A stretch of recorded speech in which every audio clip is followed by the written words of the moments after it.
Hey everybody, welcome back to the wood shop. Have you ever been building a project and you need to cut a circle or a hole that's just way bigger than any of your hole saws or any tools you've got to cut it with?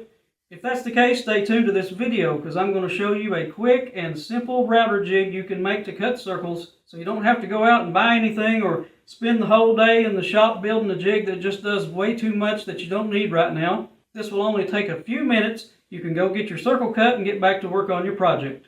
As you can see here, this router that we use is a Bosch. This is the router I'm going to be making the jig for. But if you have any other brand of router, they all have pretty much the same basic features. So you can probably use this instruction too with your router if it's not a Bosch.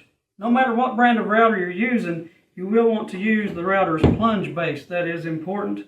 And you can just use a piece of scrap wood you have laying around the shop for your jig. This is a piece of 1x6 laying here that I've cut. Now ideally you would want the piece of wood to be as wide as the router base. This router base is 6 inches wide, and unfortunately the only thing I could find laying around to use right now was this 1x6, which you know is 5.5 inches wide. But that will be okay because the screw holes that are on the bottom of this base that we'll be using are a little bit less than 5 inches apart, so this will work. And also, if you just can't help it, the board can be just a little wider than the base too. That shouldn't hurt anything. Now, in order to get the length for your board, I figured out a formula that works pretty well and it hasn't failed me yet. You just take the diameter of the circle you plan to cut and add on the width of your router base from front to back, and that always works out right for me. The base of this router from front to back is 6 inches. Today I'm going to be cutting an 8-inch hole, so this board is 14 inches long. Alright, I'm going to start out by marking a line down the center of the board. This will help us later on when we mark out our pivot point. And now I'm going to mark out the screw holes where the router base will mount to the jig. I'm going to do that by taking this little pin and pressing it down through the top of the screw hole and making an indent in the wood. You can do that with a nail or whatever you want to use. The next step is to drill those holes that I just marked. And don't forget, they need to be countersunk so those screws can fit in there. This has to be flush on the bottom.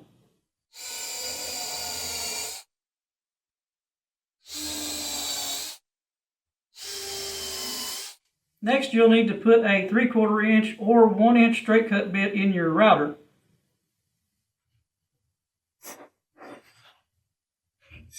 Next, we'll use those holes we drilled to mount what we've got done so far to the router base. I just found some screws that I had laying around the shop here to do that with. Also, don't forget, if your router is like ours, the bolt pattern is not symmetrical on the bottom. So once you mark those out from the top like that, you'll have to drill all the way through to the bottom, then flip the board over, and that side is what gets the countersinks because that will be the bottom. Now, one important thing about this, when you go to put these on, don't use your electric driver or anything. Do this by hand because you might strip out these threads.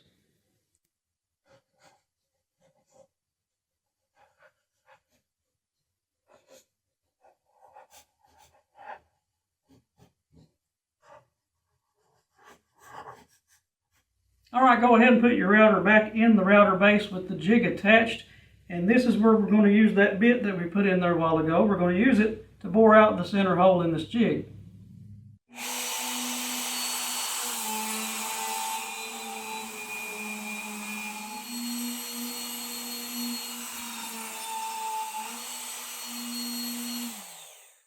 Alright, now go ahead and remove your big straight cut bit because we don't need it anymore. You're going to replace it with a 1/4 inch bit because that's what we are going to use to cut our hole with.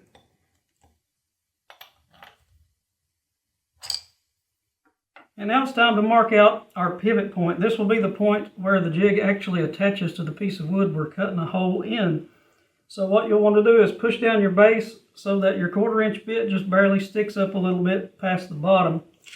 And we will measure back half, which is the radius of our circle that we're going to cut. So the hole I'm planning on cutting is 8 inches. So from the outer part of the bit here, you'll measure back 4 inches. That should give us an 8-inch diameter circle. We'll go ahead and lay a line right across there. So right there is where we will drill our hole for our pivot point. Well, our jig is done. All we've got to do now is test it out. And if I got a piece of wood to test it out on, this piece of plywood's been sitting here in the shop for years, and it's bent, twisted, bowed, whatever can be wrong with wood, it is wrong with this. So I figure it'd be a good piece of wood to experiment with. Now all I've got to do to set up for this cut is to drive a screw through the pivot point and into the mark I've made on the plywood here, and we'll be ready to go.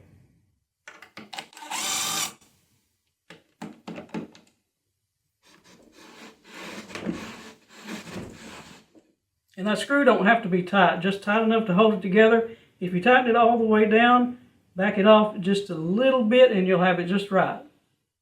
Alright, I'm going to try to do each cut with about a 1/4 inch depth at a time. And we'll try to do this in 3 passes.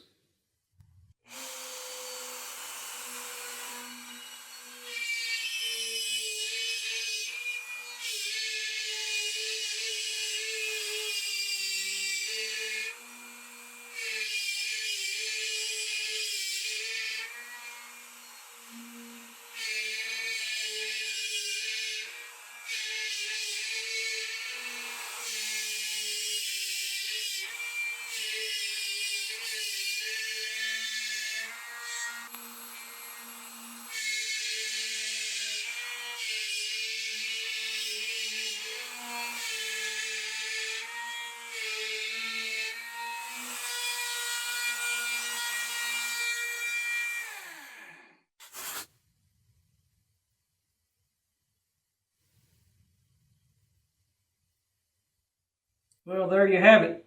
It's a circle cutting jig for your router. You can make it to any size you want. That way you can cut those circles and get on with the rest of your project. If you like this video, give us a thumbs up. Don't forget to subscribe to our YouTube channel and stay up to date on all of our content. Until next time, happy woodworking.